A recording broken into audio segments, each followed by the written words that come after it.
This is a true life story, a shocking scene from the 2006 Nollywood movie One Chance that exposed one of the most deadly diabolic criminal activity in Nigerian history that we're going to talk about today.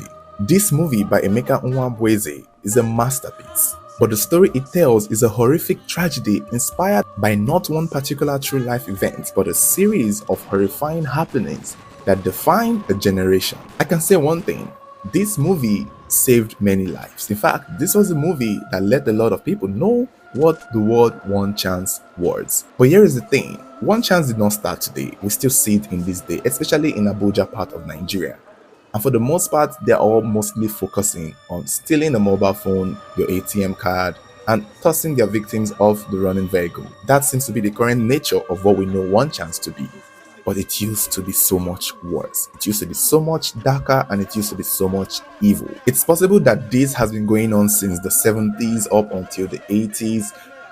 Basically, around the invention of public transport in Nigeria, there is a chance one chance has been a thing of practice. But it was simply called what it was: kidnapping, armed robbery, or murder. Nobody knew it as one chance. In fact, the one chance only mostly became popular towards the mid-2000s.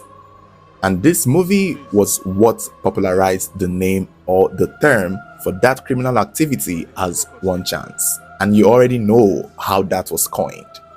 These public transport people, especially in Lagos, who would have their buses, the Molue buses, picking passengers to and fro along the streets of Lagos, had one thing in mind and noticed something, that most people, whenever they want to enter a public transport, especially at the park or by the roadside, it was easier for them to get into a vehicle that was already filled up, because the passengers know that entering the vehicle when it's full would mean that they would have to get to their place of work in time.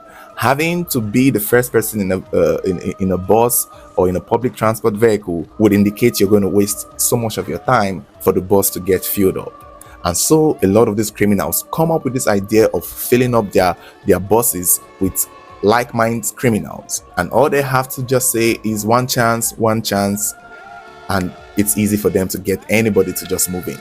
The one chance term is just that word that makes everyday commuters in Lagos feel like they are going to get to their destination in time without waiting for the bus to get filled up. And that became a tactic used by these criminal masterminds. And over time, it changed. The criminals started allowing these people come into the car first, while along the way, they will pick up other members of their criminal gang, posing to be regular Lagosians trying to go to work. But back in the day, before the word one chance was coined, there used to be a time when people would leave home and not return. Especially the Ikorodu Axis of Lagos, the Mile 2 Axis, those popular tough spots in Lagos where many people usually just come out early in the morning waiting for buses so that they could go to work. That was their perfect timing and their perfect target. Early in the morning, 4 a.m., 5 a.m., 3 a.m., most possibly. But that would be the best time to pick up passengers, rob them of their belongings, or even worse. And back then, towards the late 90s and the early 2000s,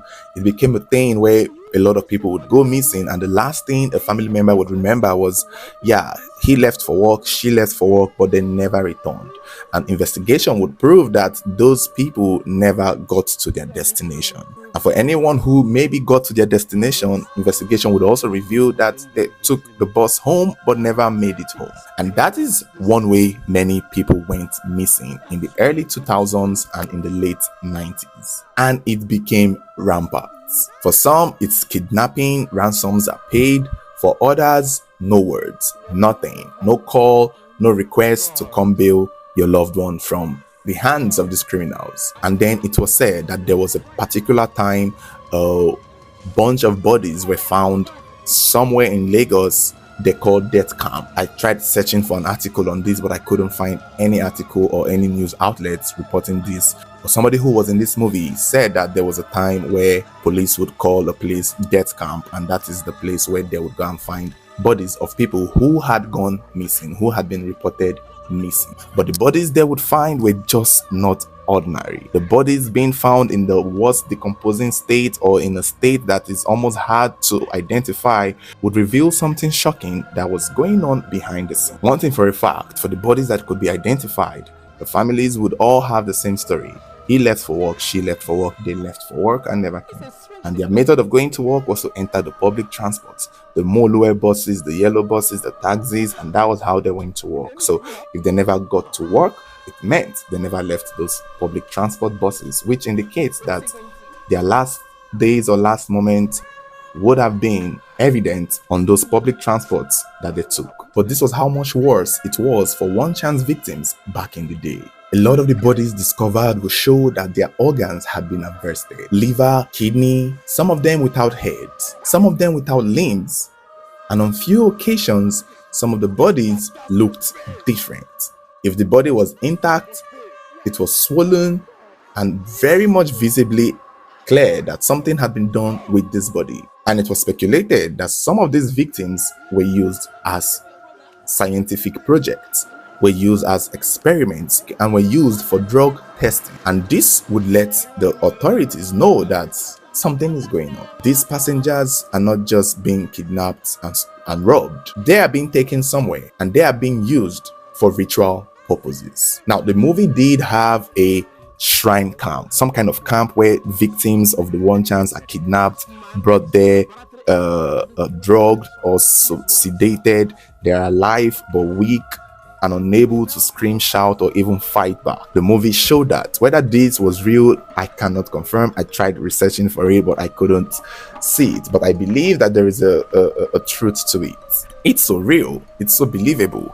And in this camp, you see that the groups are organized. You see that this was a body harvesting farm. This was a body harvesting factory. This was a human part factory deep inside the forest, deep inside the bush. And in the movie, we saw that there are foreigners who come to see and observe the victims, that they are interested in getting their parts. In the beginning of the movie, in the part 2, we saw these foreigners requesting liver, requesting heart, requesting head, requesting somebody be used to test a particular drugs, and it's just revealing of a truth that could and most likely have happened. At the same time, in this movie, we see the one chance people operating on a daily.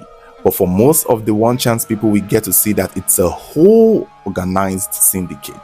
The same with the body farm. It's a different part of the story. A whole organized syndicate working hand in hand with these people who were in the streets, in the road, running these public transport buses, where they will pick up their victim, rob their victim, and kill their victims. Some part in the movie, we see one of the victims get killed, and we see a lot of the one chance people fight each other because they wasted good body parts that they could have sold to a native doctor, presumably. And don't forget, they're also trying to protect their identity and also protect what they are doing so that they don't get casted. At the same time, in another faction of the movie, the police were trying their best to see what is going on with these missing people and what is also going on with these bodies being discovered. But what is very interesting, and I think what is very telling of the movie, is the fact that the chief of police in this movie suddenly sprung into major action when it turned out that it was his daughter who became a victim of this one chance syndicate. In the movie, the police daughter was played by Ufoma McDermott, and in this movie, she had left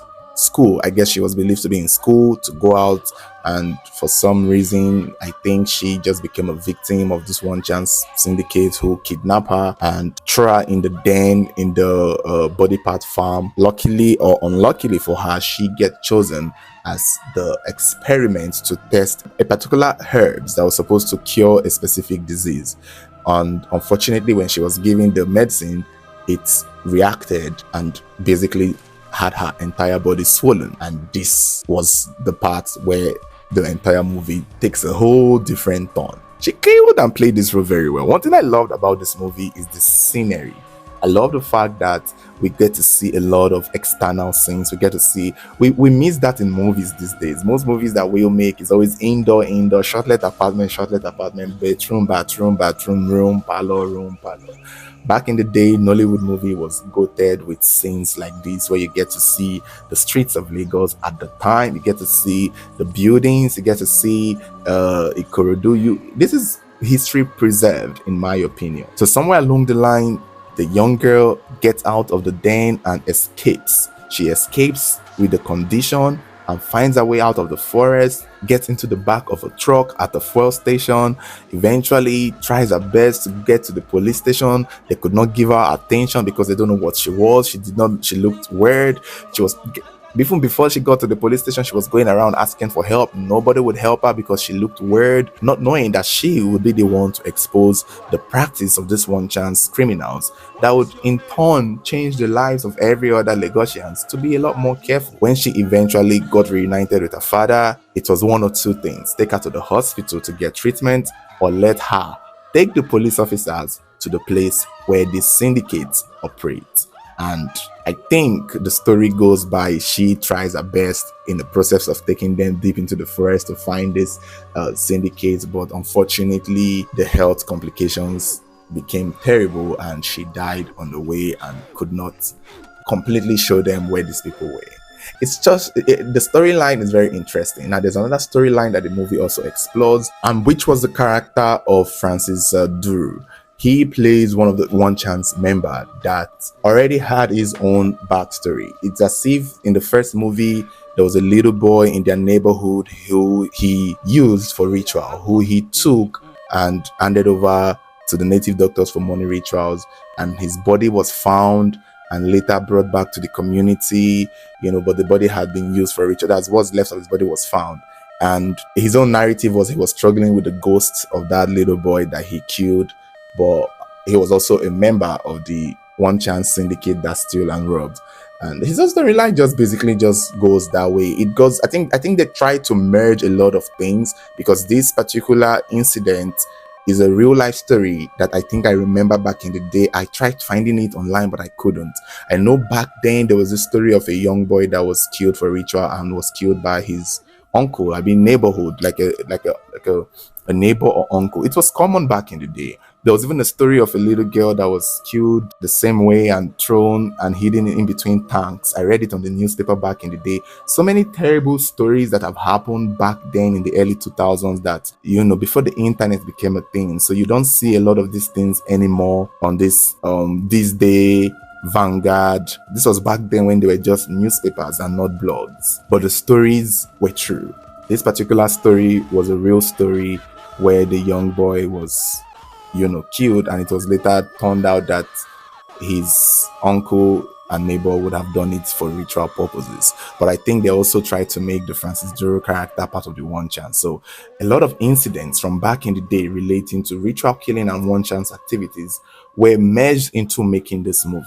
And that is why I think this is a very, very important masterpiece. Another thing I found interesting about the movie is the fact that Mercy Johnson was in this movie. I don't know. This was back in 2006. I think this was when Mercy Johnson was coming up. I would assume so. And it's interesting to see, but for the major part of the movie, she doesn't play so much. Oge Koye is also in the movie. She's part of the gang. Another thing again with the movie and what they did very well in exposing the One Chance gang, which is still a practice today, is the fact that for a lot of people to get into a public transport buses, they have to look inside the buses to know who and who is inside. Just quick glance before you enter. And in this movie, it is shown that part of their syndicate gang was made up of women and mothers, grandmothers, and people with kids. So a lot of their victims would fall for this. If you're entering into a bus in the early hours of the morning and you look and you see a mama inside with a baby, or you see your fellow girl, or even as a man you see a girl in it, you feel a lot safer. For me, if I'm entering into a bus and it's all men, I will not enter. But if it's women, I would enter. And it goes to show you that they understood the psychology of people, and these people back then would create a safe environment inside the bus to lure their victims. We also need to put in mind that even back then, not everybody was killed or used for rituals. Most people survived the ordeal. They get robbed and they get kicked out. They get robbed and they get kicked out. And those people would tell the story of how they were robbed and how they were kicked out. It just took a long time for the police to put all the pieces together over the years to see that even those victims whose bodies were found mutilated would have been kidnapped based on this style. That was why earlier on we mentioned that back then it was called kidnapping, armed robbery, human killing, body sacrifice, body parts harvesting. It took a while for a lot of people to figure out that, oh, this is actually the same thing. It's a one chance tactic to lure and kidnap their victims. Like we've already mentioned, the movie did well to show the part of how the police actually had to be forced into finding these killers, mostly because the chief of police daughter was now a victim, and maybe that slowed down the process. It lets you know that even back then the police would have been reluctant to finance having to find out what was really going on. They would have tried, but it was difficult. There was even a point here when the police had to set themselves up and put themselves into the situation so that they could trap and catch these people. So they had to use themselves as a trap. And it will go by saying that back then that would have been a tactic because, to be fair, the police were trying hard. It is possible that they were trying hard, but how do you know? There were so many buses going back and forth. There were so many public transport buses, over 1,000 in a day. So how do you, throughout Lagos, find out which of these buses were members of the syndicate? And you got to know that they had their timing. And after a while, they will wait probably till evening. And they had their route, which was a route where even if somebody is screaming in the bus or fighting back, they would not hear it from a distance. And even in today's world, most victims don't get justice. Most of the times the authorities wait for somebody important to be a victim before they act out and said to, fix the problem. Eventually though, the movie keeps on going and going. It's in total it should be over like 4 hours, because back then we had part 1, part 2, part 3, part 4, part 5 and all of those parts. And the movie was so popular, and eventually they start stretching the story. Towards the end of the movie, it's a series of dark scenes and match cuts and cuts that were just not continuing. The native doctors running. So we don't know if there's any record of real people actually, that represent these parts of the movie. So I don't know if we have that. But eventually the syndicate and the shrines were all caught, and I think for shrine, that would have been a possibility back then. I'm sure they would have seen a lot of shrines. We have a lot of shrines, a lot of babalawo, a lot of alfas, a lot of clerics. We see them in this day and age still being caught and arrested for money ritual with body parts. These were the same people who were doing it back then. It's just that it was one chance people who used to supply them their victims, who used to supply them the human beings that they use for these money rituals. So it was always the same thing back then that we still have till now, except now people are going on dates to lure women. People are also taking their friends to these shrines. People are pretending to date somebody and then take them to the shrine. So this movie did a good job exposing a very dark time in Nigerian history where people would fall victims of ritualists, armed robberies, murder, killing, rape, even from just public transports. And it's so painful that even after all these years, it's still happening till this day. The only good thing is a lot more people are aware, and we have mobile phones now that can be tracked, traced, and people can make calls, people can yell, people can do a lot of things. The city now is a lot more crowded as compared to then. So there's a lot more people now in Lagos. So where is the boss going to pass to steal or kidnap somebody? I mean, it can happen, but it got to happen maybe towards a place where they can easily just do it. But now Lagos is so alert that if something would happen, people will see it from afar. It still doesn't mean it doesn't happen. It still does. So guys, that is all we have on this video regarding the Nollywood movie and the One Chance story. We've done one for Anini, but we used the movie, which I think that movie was also good. The Anini movie was another good movie in Nollywood that did show a specific time in history that I think will go on to be important over time. This movie would be a significant piece of history in time, I guess, because it just talks about a problem that has been going on for so long.